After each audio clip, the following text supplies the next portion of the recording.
Hi guys, so what I have is the ultimate Game Boy Advance original console right here with this beautiful laminated IPS LCD made by FunnyPlaying. And so for this video, I want to talk about upgrading the look of it, and that is I have a lot of buttons here in different colors like red, orange, yellow, green, blue, purple, pink, and brown. So I'm going to replace these black buttons on this Game Boy Advance to more colorful ones, different colors of each. But I will use this black start and select here, and I'm going to cut it in half and then split it with a white one, which would be black on top and white on bottom, or white on top and black on bottom, which I'll discuss later in the video. Additionally, I also want to install these tactile buttons because the original Game Boy Advance, unlike the Game Boy Advance SP, has more mushy buttons and not the clicky tactile ones. So let's get started with upgrading this Game Boy Advance's look.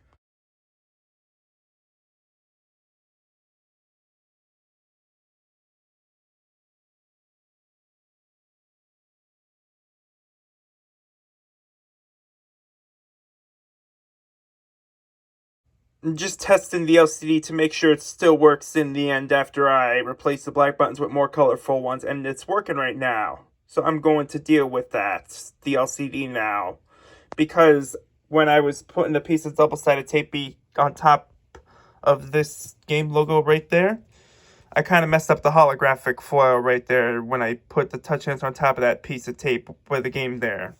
So I'm going to remove this holographic foil and replace it with something cooler and something else. Okay, so now because I removed this holographic vinyl foil sticker on the back of this LCD, the Game Boy Advance logo is now transparent. You can see through it.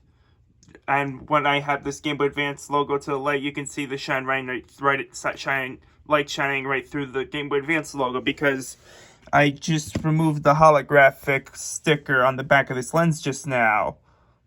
Just testing the LCD, and it's still working after I removed the holographic foil on the back of this lens right here. It's still working, as well as the touch sensor. It's working too, the touch sensor. Okay, so now I'm going to deal with the start and select buttons, and I'm going to be using a hobby knife to cut both the black and white in half. Ta-da! While the black has been cut in half, now I'm going to deal with the white one. Ta-da! Now I cut both of the start and select pieces in half. So now I have two options here. Black top, white bottom, or white top, black bottom. I'm going to test out the start and select buttons after I have been cutting them now. Okay, so now I'm going to test the start and select after I cut both of them in half, black and white. And they're working, so now I'm going to test the second variant, which is white bottom, or excuse me, white top, black bottom. Let me do this again with the black top and white bottom. And it's working, so now I'll move on to the white top and black bottom. Now it's time to test the second variant, white top, black bottom. Yep, it's working. I'll show you again. It's working, so because the cut, start, and select buttons, two variations, one variant being black top, white bottom, and this one, the second one, white top, black bottom, it doesn't matter what I want to do. It's going to depend on what I want to do. So I'll figure it out when I put the colorful buttons in the Game Boy. Now that I cut the start and select buttons, both black and white, in half, I'm going to figure out what color buttons I want for this beautiful ultimate modded Game Boy Advance with the beautiful IPS LCD. So I'm going to take the time to figure it out, to figure out what colors are the buttons of each I want to use. Okay, so now that I figured out what colors of the buttons each I want to do, I got it covered. Blue D-pad, yellow B, red A, green power slider, purple L, orange R, white start, black select, pink left side bumper, as well as the right side bumper. So now I'm going to be using these little metal things for both the L and R buttons right now. So first I'm going to deal with the purple L. Put the metal tab into there. Okay, that's one metal tab inserted which refers to the L button. Now the second one, which goes for the orange R button. Ta-da! I've got the buttons for colors all figured out. So there's 10 sets of buttons. Well, technically 9, but because I cut the start and select buttons, the start and select is now in half. So I would consider that 10. There's 1, 2, 3, 4, 5, 6, 7, 8, 9, 10 buttons. So now I'm going to deal with the tactile buttons. Okay, so as you can see, I laid the tactile buttons down on the motherboard and they look like this. So there's the D-pad on the left and A and B buttons on the right. So now I'm going to solder these off camera. I installed the tactile buttons off camera, so now I'm going to be testing them out.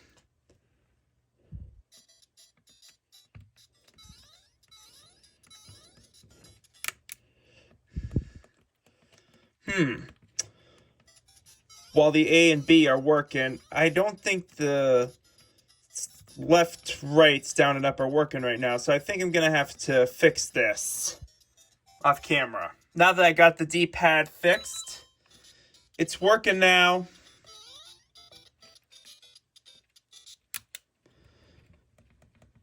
All buttons on the D-pad are working by now.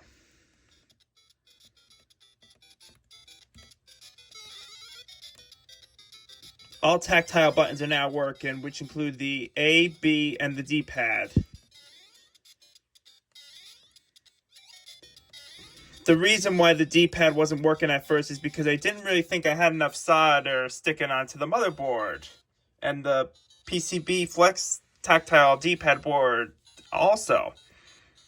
So I got this holographic vinyl sticker from Joanne in Dixon City, and I'm going to use that to put the strip on the back of the logo. As you can see here, I'm going to make this logo look holographic again, but this time using vinyl stickers, and it might look different than the original holographic variant. I'm going to do that off camera. Okay, so I put a strip of holographic vinyl on the back of this glass lens, as you can see here, and I put electrical tape on the back of the strip of vinyl, and as you can see, this Game Boy Advance provides a holographic logo, but it looks blue at first glance, but when you look at it in angles, it changes colors. That's because it's holographic. So anyways, I'm going to reassemble this Game Boy off camera and do the end results. Before I close things up, as you can see, the back of the silicone pads for the D-pad and A/B buttons are different. That's because they are used for this tactile button mod, unlike the normal silicone pads, which consists of the black circles on the back of both of these. So anyways, I'm truly going to reassemble this Game Boy off camera now. Okay, so I reassembled this Game Boy Advance off camera, and I installed the rainbow colored buttons, which are buttons in different colors each, as you can see.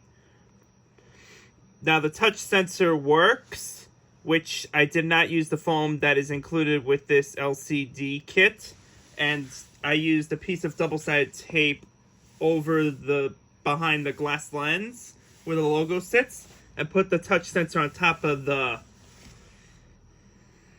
double-sided tape. So I'm testing out the buttons now. L and R work. D-pad down works, up works, B works, select, start works, left, right, left, B, and A all work just fine. Now, the tactile buttons the Game Boy Advance original now has tactile buttons. The same feeling as on the Game Boy Advance SP. I think this mod looks better than before with the different colored buttons instead of the all black buttons.